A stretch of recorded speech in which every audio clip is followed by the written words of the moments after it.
I woke up to a sound that didn't belong on my land. Not wind through the fields. Not animals. Metal striking metal. Engines idling. Voices carrying too confidently across open ground. When I reached the barn, my stomach dropped. 2 pickup trucks were backed up to the doors. Workers were unloading ladders, toolboxes, and stacks of lumber like this was a scheduled job. No hesitation. No questions. I asked who authorized this. One of them wiped sweat from his brow and said, HOA, project. We were told this barn was reassigned for community use. Reassigned? I stood there in the dust, watching strangers occupy property my family had owned for decades, and I realized this wasn't a misunderstanding. Someone had decided my land was no longer mine, and Karen hadn't even shown up yet. Before we dive into this showdown, comment below where you're watching us from. My name is Marcus, and until that morning, my life followed a rhythm I trusted.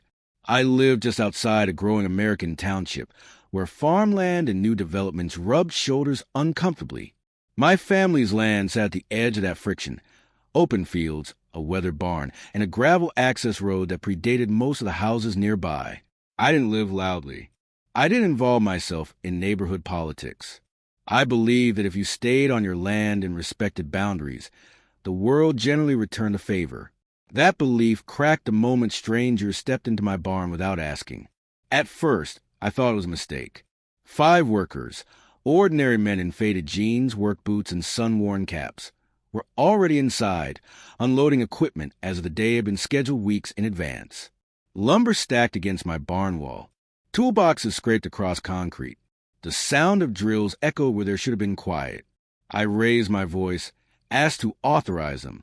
None of them looked malicious. One man checked his phone. Another shrugged. Finally, the oldest among them said, HOA job. We were told the structure was cleared for community prep. Community prep. That phrase hung in the air heavier than the dust drifting through the sunlight.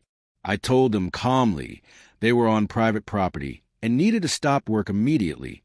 To their credit, they paused, but none of them left. They waited, as if expecting someone else to arrive and override me. They weren't wrong. Karen showed up 20 minutes later in a black SUV, tires crunching down my gravel drive like she owned it. She stepped out dressed sharply, bright blazer, fitted slacks, sunglasses already tilted downward in judgment. She didn't greet me. She didn't ask a single question. She walked straight past the workers, straight toward me, holding something in her right hand that made my jaw tighten. An axe, not a tool belt, not paperwork. An axe, clean, polished, the kind meant to intimidate rather than work. She stopped a few feet away, planted it head down into the dirt between us, and smiled like she just claimed territory. This barn, she said, tapping the handle with manicured fingers, is obstructing a scheduled HOA expansion. You've been notified. I hadn't been. I told her that plainly. I told her this land wasn't part of her association. I told her to take her workers and leave. She laughed, not loud, but sharp. The kind of laugh that doesn't seek approval. You landowners always think you're special, she said, lifting the axe slightly as if testing its weight. This area is changing. You can cooperate, or you can make this difficult. That was the moment I understood something critical. She wasn't confused. She wasn't mistaken. She was daring me. I didn't raise my voice. I didn't argue. I stepped back, looked at the workers, and told them they should document who sent them here. I told them to save their invoices. I told them to remember this day. Karen's smile twitched. She didn't like that. She pulled a folder from her SUV and waved a few unsigned pages like proof. No seals. No stamps. Nothing official. Just authority theater. Take it up with the board, she snapped, yanking the axe free from the dirt and turning away. We'll be back tomorrow. And she was. By sunset, I wasn't angry anymore. I was calculating. I walked the perimeter of my land as the light faded, thinking not about confrontation, but about records, surveys, easements, and how many violations someone racks up when they think they're untouchable. Karen believed power was loud. I knew better, and I decided that I wouldn't stop her. I'd let her finish. By the next morning, the barn was quiet again, but the damage had already been done. Tire tracks cut through the dirt like signatures. The smell of fresh lumber lingered where there should have been hay and oil. I didn't return there right away. Instead, I drove into town. There's a kind of calm that only exists in government buildings. Fluorescent lights, beige walls, quiet authority. I walked into the county records office just after 9, signed in, and waited my turn like a man with nothing to hide. The clerk didn't look surprised when I asked for the full deed history of my property. She slid a stack of documents across the counter thick enough to bruise a foot. Survey maps, boundary descriptions, access easements dating back decades. Everything clean, everything undeniable. By noon, I had copies of every record Karen would pretend didn't exist. That afternoon, she returned, but not to the barn. She came to my house. I watched her SUV roll up my driveway from the front porch. This time, she brought no workers, no axe, just a folder pressed tight against her chest like armor. She stepped out wearing a brighter blazer than yesterday, her smile wider and more brittle. "You didn't show up to the HOA office," she said, skipping any greeting. "That doesn't look cooperative." I told her I wasn't required to. She opened her folder and began reading aloud, voice theatrical, citing HOA codes that didn't apply, regulations that dissolved the moment you looked them up. She handed me a notice labeled Preliminary Reassignment of Auxiliary Structures, and signed, unstamped, worthless. I took it anyway, not because it scared me, but because I wanted her fingerprints on the lie. "You have 48 hours to vacate the barn," she said. "After that, we proceed." "Proceed how?" I asked. Her eyes flicked toward my land. Progress doesn't wait. That night, I made 3 calls. The first was to a land surveyor I trusted. The second to an attorney who specialized in property disputes. The third to my insurance provider to log a preemptive report. By the following morning, bright orange survey flags began appearing like warning signs across my fields, along the access road, around the barn, every boundary made visible. Karen ignored them. Instead, she escalated.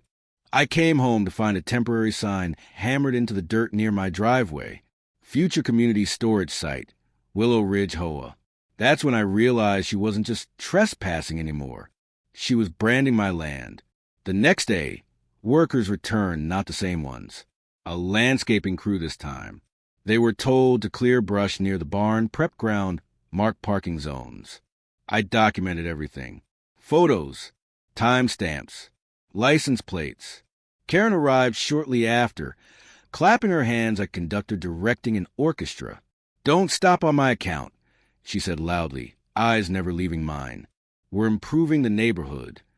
I smiled, because by then, the surveyor had finished his work, and the attorney had confirmed something Karen hadn't bothered to check. The only access road to the HOA development, it crossed my land. Karen thought power meant acting first. She didn't understand that every step she took without permission tightened the net, and she was walking deeper into it. Confident, loud, and completely unaware of how exposed she'd become. By the end of that week, Karen stopped pretending this was administrative. She made it theatrical. I found out when my phone started buzzing while I was miles away from the ranch, standing inside a local agricultural supply store outside town. One neighbor texted a photo. Another sent video. Karen had scheduled a community walkthrough, not a meeting, not a notice, a walkthrough on my land. I left my car in the aisle and drove straight to property, but I didn't go to the barn. I parked across the county road, out of sight, and watched. Cars lined the dirt shoulder like a festival, folding chairs, lemonade coolers. Karen stood near the barn wearing a headset microphone like she was hosting a product launch. Behind her, banners flapped in the wind, Willow Ridge Expansion Vision. She was selling them a fantasy. "This structure," she said, gesturing grandly at my barn, "will soon be repurposed for shared benefit." Repurposed. I filmed everything. She pointed to areas that weren't even close to HOA boundaries. Promised parking lots, green spaces, storage access. Residents nodded like she was already mayor of the land. That's when she crossed the line from arrogance into delusion. She raised her hand, and one of the workers brought her an axe. Not a weapon, a tool, but she held it high, smiling, tapping the barn's outer beam like a trophy. "This old thing's coming down," she laughed. "Out with the past."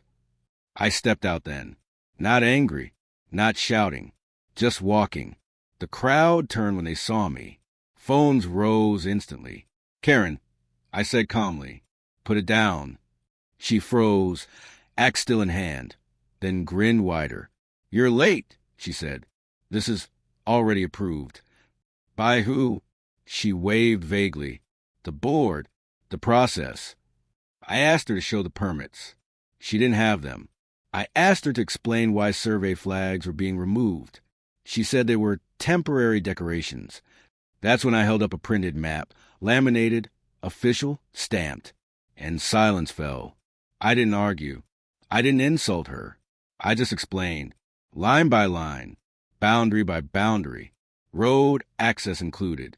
I told them that every car parked there was technically trespassing, that every banner was unauthorized, that every worker Karen hired was being exposed to liability. Karen's smile faltered, but she doubled down. "You don't scare me," she said. "I run this neighborhood." That was the moment I realized she didn't just want control. She wanted dominance. I left without another word, because by the time I got back to town, the next phase was already in motion.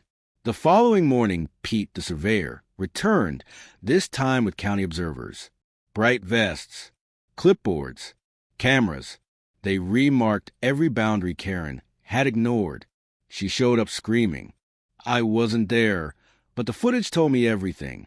She accused them of fraud, called them bribed, tried to physically pull out survey stakes. That's when the deputies arrived, not to arrest her, yet, just to warn. That afternoon, I met my attorney Rachel at her downtown office. Glass walls, quiet confidence. I handed her the videos, the photos, the axe moment. She didn't smile. She nodded. "That's trespass," she said. "That's unauthorized construction. That's public misrepresentation." She paused. "And that's excellent evidence." By sunset, Karen's confidence began cracking. She started sending emails. Threatening ones, panicked ones, contradictory ones. She demanded I cooperate, offered compromises she had no authority to propose, asked for meetings she couldn't control. I didn't respond, because the more she talked, the deeper she buried herself. And tomorrow, she was planning something bigger. A launch, a speech, a crowd. And she still didn't know who would be standing beside me when she made it. Karen thought the ranch was the battlefield. She was wrong. The real damage started downtown. 2 days after the surveyors returned, I walked into the county records office, a brick building that smelled like paper, toner, and quiet authority. This place didn't care about personalities. It cared about ink, dates, and signatures. That's where Karen always failed. I wasn't there alone. Rachel met me at the entrance, briefcase in hand, calm as ever. She didn't rush. She didn't smile. She treated this like a procedure, because we pulled everything. Original land deeds, easement maps, road access filings, historical parcel consolidations. By noon, the clerk, an older woman who'd seen every kind of land dispute, looked over her glasses and said something I'll never forget. She doesn't just lack authority. She's pretending the records don't exist. That afternoon, Rachel drafted the first formal document. Not a threat, a cease and desist. It named Karen personally, listed violations, included timestamps, included photos, included video. Yes, the axe. The notice was delivered to her HOA office, not her house. Public, professional, unavoidable. She exploded. Not online, not privately. She called an emergency HOA meeting. And this time, I attended. The meeting was held inside the Willow Ridge Community Center, fluorescent lights buzzing overhead. Rows of residents filled the chairs. Karen stood at the front, pacing, waving printed copies of my cease and desist like they were insults. She called me a liar. She called the county corrupt. She said I was hoarding land and blocking progress. Then Rachel stood up. She didn't raise her voice. She didn't argue. She asked Karen one question. Can you show the permits? Karen couldn't. The room shifted. Residents started whispering. One man raised his hand and asked why the HOA had paid contractors without approval. Another asked why fines were issued for barn access violations that weren't legally enforceable. Karen snapped. She shouted. She blamed. She accused. That's when Rachel slid copies of county filings onto the front table, highlighted, stamped undeniable. And Karen finally saw it. Not the ranch. The trap. Because every action she took, every email, every banner, every fake notice, was now documented as intentional misrepresentation. The meeting ended early. Not because Karen dismissed it. Because people stood up and walked out. That night, Karen tried damage control. She sent apology emails, then retracted them. She claimed misunderstandings, then blamed workers. She called for private talks, then threatened litigation. Meanwhile, Rachel escalated. She filed formal complaints with the county zoning board, the contractor licensing authority, the HOA's insurance carrier. That last one hurt the most, because insurance companies don't argue. They cancel. By Friday, Karen's world started collapsing quietly. Contractors pulled out. The HOA bank account froze pending review. The community expansion webpage vanished overnight. And then came the knock. Not at my ranch. At her office. A process server delivered legal notice of investigation for unauthorized land use and financial misrepresentation. Someone filmed it. By Saturday morning, the clip was everywhere. Karen didn't come to the ranch again. Instead, she sent a letter. Handwritten. Messy. Unhinged. She begged, then threatened, then begged again. I didn't respond. Because Monday was coming. And on Monday, the fence went up. I turned 50 last spring. You don't reach that age by reacting fast. You reach it by letting other people make mistakes and documenting every one. Monday morning broke clear and bright over the ranch. The kind of sky that looks honest, wide, blue, unbothered. By 7 a.m., 3 flatbed trucks rolled down the dirt road toward my barn, kicking up dust that drifted across the fields like smoke. They weren't Karen's trucks. They were mine. Steel posts, heavy gauge wire, no trespassing signs stacked neatly in bundles. 2 deputies from the county sheriff's office arrived shortly after, not to intimidate anyone, but to witness. Because today, the boundary became visible. I stood near the barn, flannel shirt rolled at the sleeves, boots planted in dirt that had been in my family longer than Karen had been alive. The workers moved efficiently, setting posts along the survey flags Pete had planted days earlier. Each hammer strike felt like punctuation. This is where it ends. By mid-morning, the HOA noticed. Cars began lining the dirt road, residents standing in clusters, whispering, pointing, confused. Phones came out. Someone live-streamed. Someone else shouted questions no one answered. Then Karen arrived. Not in her blazer this time.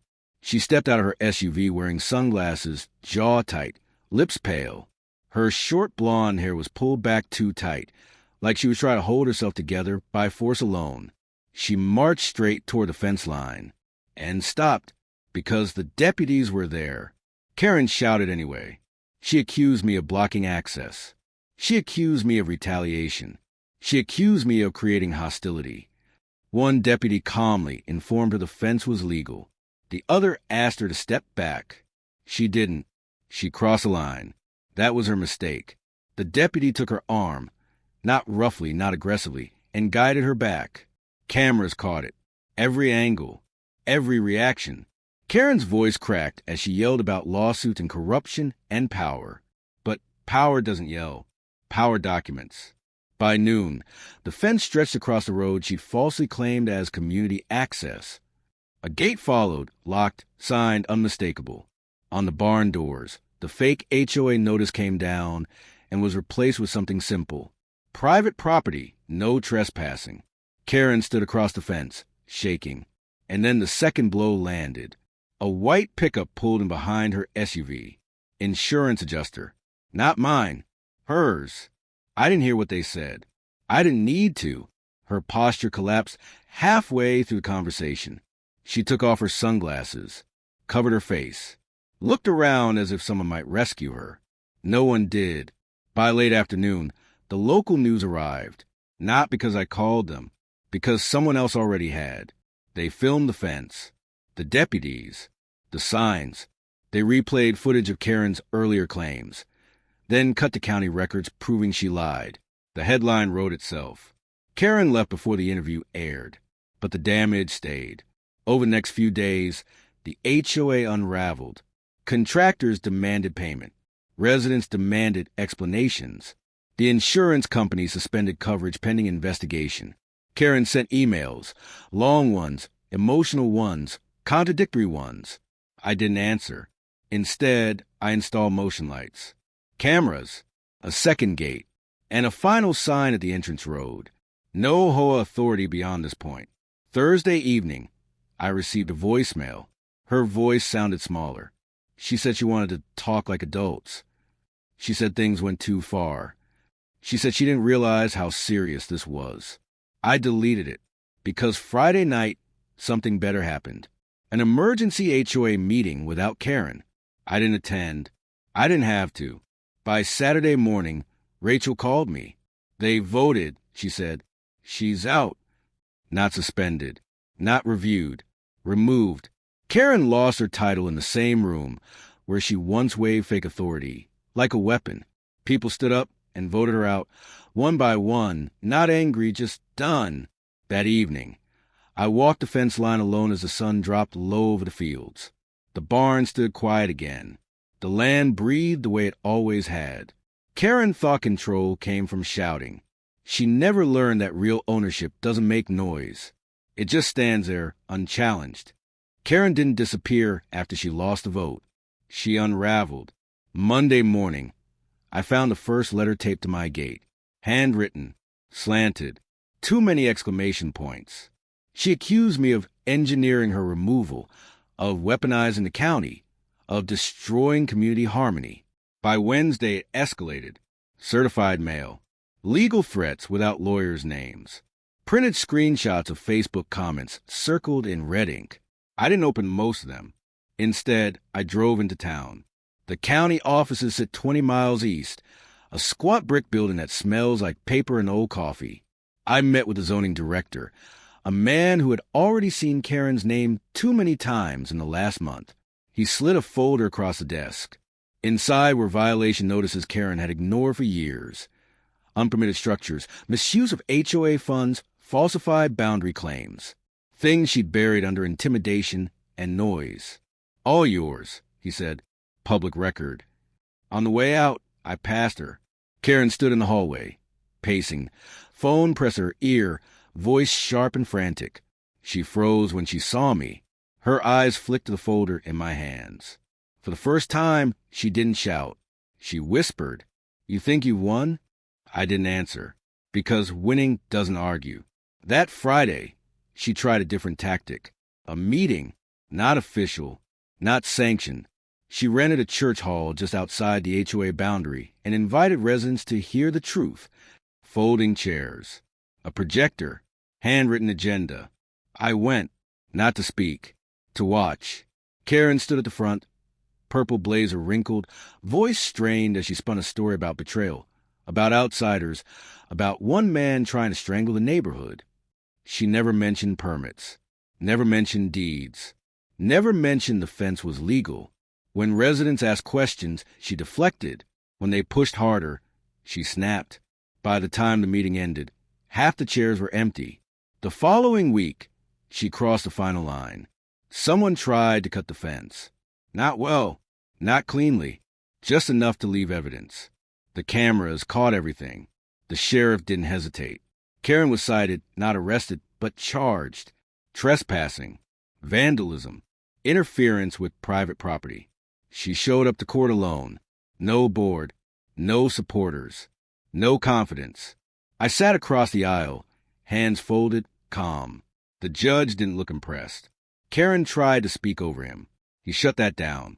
She cried when the fine was read, when the restraining order was issued, when the judge warned her, clearly, that any further action would result in jail time, outside the courthouse, Reporters waited. She refused interviews. I didn't. I spoke plainly, factually, briefly, and that night, the story ran everywhere. Karen's face, once loud, once smug, now framed by words like overreach, misconduct, removal. Back at the ranch, the quiet returned. But Karen wasn't done embarrassing herself. She listed her house, then pulled it, then relisted it lower, then lower again. Signs came down. Windows went dark. One afternoon, I saw her loading boxes into her car. No blazer, no sunglasses, just silence. She looked older, smaller, not defeated, exposed. I watched from a distance, not with satisfaction, but with certainty. She had mistaken noise for authority and fear for respect. That mistake cost her everything, because the truth doesn't need volume. It only needs time. The ranch didn't celebrate when Karen left. It simply exhaled. A week after court hearing, her house sat empty, blinds half drawn, mailbox overflowing, weeds creeping into the driveway. The HOA sign at the entrance was replaced quietly overnight. No ceremony, no announcement, just absence. That's how real endings happen. The new HOA board sent a letter.